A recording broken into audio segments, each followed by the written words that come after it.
Good morning students. अभी देखेंगे कक्षा छठवीं का विषय विज्ञान। इसमें अपन अध्याय देखेंगे। अध्याय क्या है? सजीवों की संरचना और कार्य। सजीव किसको बोलेंगे? सजीव अर्थात जो श्वसन क्रिया में भाग लेते हैं, जो श्वसन करते हैं, जिसमें जीव होता है ना, जो श्वसन करते हैं उनको क्या बोलते हैं? सजीव बोलते हैं। तो सजीवों की संरचना और उसकी क्या कार्य है, उसके अंदर क्या क्या कार्य होता है, इस अध्याय में उसको पढ़ेंगे। देखो क्या बोला जा रहा है, मनुष्य के शरीर की संरचना और कार्य। आपने पौधों के विभिन्न अंगों और उनके कार्यों के बारे में पढ़ा है ना। अभी पिछले क्लास में हम पढ़े ना, कक्षा छठवीं का ही है, पाठ 8 में पढ़े थे कि कैसे पौधों में अलग अलग कार्य जो है अलग अलग अंगों के द्वारा होता है। तो ठीक उसी प्रकार मनुष्यों में भी अलग अलग कार्य अलग अलग अंगों के द्वारा होता है। ठीक है। इसी प्रकार मनुष्य सहित सभी जंतुओं के शरीर में अनेक अंगों से मिलकर ये शरीर बना होता है। ये अंग मिलकर अंग तंत्र बनाते हैं। सभी तंत्र मिलजुल कर कार्य करते हैं, जिससे शरीर की समस्त क्रियाएं सुचारू रूप से संचालित होती है और हमारा शरीर स्वस्थ रहता है। आइए मनुष्य के विभिन्न अंगों का अध्ययन करें। देखो क्या बोला जा रहा है कि जिस प्रकार पौधे का शरीर है ना, पौधे के शरीर में सब प्रत्येक कार्य को करने के लिए अलग अलग अंग विकसित होते हैं, ठीक उसी प्रकार है ना जंतुओं और जितने भी जीव जंतु हैं उसमें अलग अलग कार्य को करने के लिए अलग अलग अंग मौजूद होते हैं। इस प्रकार जो है सब अपना अपना कार्य करते हैं। इस प्रकार हमारा शरीर क्या रहता है? स्वस्थ रहता है। तो चलिए पढ़ते हैं आगे क्या बोला जा रहा है। पाचन तंत्र कैसे होता है हमारे शरीर में, पाचन की क्रिया ये जानेंगे। आपको बिना भोजन दिए लगातार कार्य करने को दिया कहा जाए तो आप क्या करेंगे, क्या कर पाएंगे? अगर हमको भोजन नहीं मिलेगा और लगातार हमको कार्य करने के लिए बोला जाएगा तो क्या हम कर पाएंगे? क्या नहीं, क्योंकि हमारे शरीर में एनर्जी ही नहीं रहेगा। हमको भोजन ऊर्जा कहाँ से मिलते हैं? भोजन से मिलते हैं। यदि हमारे शरीर में भोजन ही नहीं रहेगा तो हमको ऊर्जा कहाँ से प्राप्त होगा? नहीं हो पाएगा ना। तो हम क्या हो जाएंगे? कमज़ोर हो जाएंगे, सुस्त हो जाएंगे। अब ऐसी दशा में क्या हम कार्य कर पाएंगे? बिल्कुल नहीं। हमारा शरीर अस्वस्थ हो जाएगा, है ना। तो स्वस्थ रहने के लिए हमको क्या चाहिए? भोजन चाहिए। अब भोजन से ही हमारा शरीर को क्या मिलता है? ऊर्जा मिलता है, जिसकी वजह से हम हर एक कार्य को अच्छे से कर पाते हैं। अब ये जानेंगे कि मनुष्य के शरीर में पाचन की क्रिया कैसे होती है। जंतुओं को दैनिक जीवन की क्रियाओं को करने के लिए ऊर्जा की आवश्यकता होती है। अभी बताई मैं कि हमको क्रिया करने के लिए दैनिक जीवन में जितना भी अपन काम करते हैं तो काम करने के लिए हमको क्या चाहिए? ऊर्जा चाहिए। और ऊर्जा हमको कहाँ से मिलता है? भोजन से मिलता है। ठीक है। मनुष्यों में भोजन ग्रहण करने से उसे पचाने एवं पचे हुए भोजन को शरीर से बाहर निकालने के विशेष अंग होते हैं। हमारे शरीर में भोजन करने से लेकर उसे पचने तथा पचे हुए भोजन को शरीर से बाहर निकालने के लिए अलग अलग अंग विकसित होते हैं। ठीक है। देखो पाचन तंत्र को 2 भागों में बांटा गया है। पाचन तंत्र को कितने भागों में बांटा गया है? 2 भाग में। एक आएगा पाचन अंग और दूसरा आ जाएगा पाचक ग्रंथियाँ। एक आ जाएगा पाचन अंग और दूसरा आ जाएगा पाचक ग्रंथियाँ। पाचन अंग में क्या क्या आ जाएगा? मुख, ग्रसनी, ग्रासनली, आंत, मलद्वार। क्या क्या आ जाएगा? मुख, ग्रसनी, ग्रासनली एवं आमाशय, आंत, मलद्वार। ये तुम्हारा पाचन अंग है। इन्हीं के माध्यम से हमारा शरीर में पाचन की क्रिया होती है। अब इसमें सहायता कौन कौन करता है? देखो लार ग्रंथियाँ, यकृत, पित्ताशय, अग्नाशय, ये इसका साथ देते हैं, सपोर्टर का कार्य करते हैं, सहायता प्रदान करते हैं। ठीक है। सबसे पहले कैसे भोजन, देखो पाचन तंत्र को कितने भाग में बांटा गया है? पाचन तंत्र को 2 भाग में बांटा गया है, पाचन अंग और पाचक ग्रंथियाँ।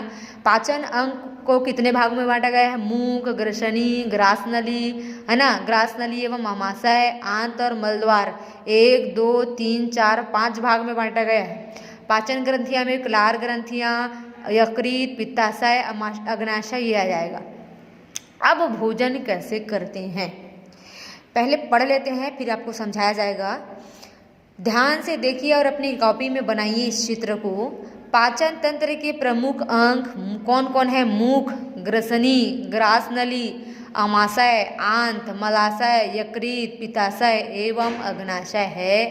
भोजन को मुंह से ग्रहण करना अंतर्ग्रहण कहलाता है। जब भोजन को मुंह से हम ग्रहण करते हैं, अंदर ले जाते हैं, तो ये क्रिया क्या कहलाती है? अंतर्ग्रहण कहलाता है। क्या कहलाता है? अंतर्ग्रहण कहलाता है। मुख गुहा की लार ग्रंथियां लार बनाती है, और यहाँ पर हमारी मुख गुहा में क्या है?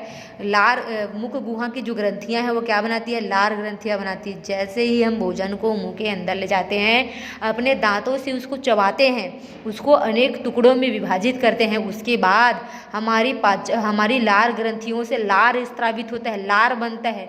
वो लार क्या करता है? उस भोजन को चिकना कर देता है, लपेट देता है। इस प्रकार जो है हमारे चिकना हो जाता है, और चिकना होने के बाद ये ग्रसनी और ग्रास नली से होता हुआ कहाँ तक आता है?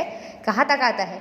ये पचा हुआ खाया हुआ भोजन चबाते समय लार से मिलने पर चिकना हो जाता है। यह लार युक्त भोजन ग्रसनी से होता हुआ ग्रास नली और ग्रास नली से अमाशय में पहुंचता है। कहाँ पहुंचता है भाई? हमारे अमाशय में, यहाँ पहुंचता है, अमाशय में पहुंचता है। अमाशय में पहुंचता है जहाँ पाचक ग्रंथियों से मिलने वाले पाचक रस के मिलने से उसका पाचन प्रारंभ होता है, और यहीं से पाचक रस उत्पन्न होता है। आमाशय में क्या होता है? इसकी दीवारों पर पाचन ग्रंथियां स्टार्ट हो जाती है, मतलब स्त्राव होती है। वो क्या करता है? भोजन को पचाने में सहायता करता है। उसके बाद क्या होता है भाई? अमाशय से भोजन आंत में पहुंचता है, और यहाँ से भोजन कहाँ पहुंचता है? आंत में पहुंचता है। आंत में पहुंचता है जहाँ पाचन पूर्ण हो जाता है, और पचने की क्रिया क्या हो जाती है? पूर्ण हो जाती है। भोजन के उपयोगी पदार्थों को आंत की दीवार क्या कर लेती है? अवशोषित कर लेती है, और शेष मतलब जो अपशिष्ट पदार्थ रहता है उसको किसकी ओर ढकेल देता है? मलाशय की ओर ढकेल देता है, और मलाशय से मल द्वारा होते हुए जो है हमारे शरीर से बाहर निकल जाता है। कैसे होता है भोजन का पाचन? सबसे पहले क्या करते हैं? मुख से उसको हम भोजन को अंदर लेते हैं। मुंह से क्या करते हैं? भोजन को अंदर लेते हैं। इस क्रिया को क्या बोलते हैं? अंतःग्रहण। क्या कहलाता है? अंतःग्रहण, मतलब अंदर में ग्रहण करते हैं। फिर क्या करते हैं? उसको दांतों से चबाते हैं। चबाते समय हमारे बकल कैविटी मतलब लार ग्रंथियों से क्या स्टार्ट होता है? क्या वहाँ से स्त्राव होता है? लार बनता है। वो लार क्या करता है? भोजन में मिलता है। भोजन में मिलने के बाद उसको चिकना कर देता है। चिकना करने के बाद ये भोजन जो है ग्रसनी से ग्रास नली होते हुए कहाँ तक पहुँचता है भाई? अमाशय में पहुँचता है। अमाशय में पहुँचने के बाद भोजन का पचना प्रारंभ होता है, अर्थात आमाशय में है ना लार पाचक ग्रंथियाँ स्त्राव होती है। वो पाचक ग्रंथियाँ से उसमें क्या रहता है? पाचक ग्रंथियाँ रहती है।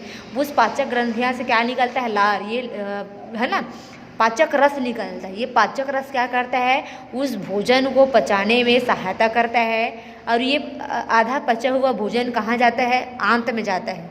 छोटी आंत में जाने के बाद छोटी आंत की दीवारें, मतलब वहाँ और कंप्लीट तरह से पचता है। अब फिर उसके दीवार क्या काम करते हैं?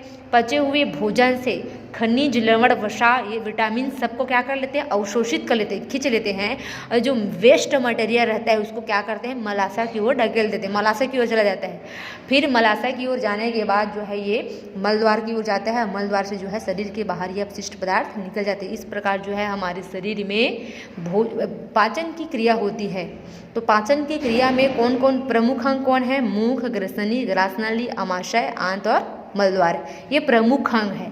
अब इनमें सहायता कौन कौन करता है? लार ग्रंथियाँ, यकृत, पित्ताशय और अग्नाशय। ये देखो आगे क्या बोला जा रहा है? पाचन अंगों में भोजन का ऐसे पदार्थों में बदलना जो शरीर के द्वारा उपयोग में लाया जा सके उसे पाचन कहलाता है। आहार नली मुख द्वार से मल द्वार तक फैली होती है। जो आहार नली है यहाँ से ये मुख द्वार से लेकर पूरा मल द्वार तक फैली होती है। आहार नली कहाँ से कहाँ तक फैली होती है? तो मुख द्वार से लेकर कहाँ तक फैली होती है? मल द्वार तक फैली होती है। ठीक है।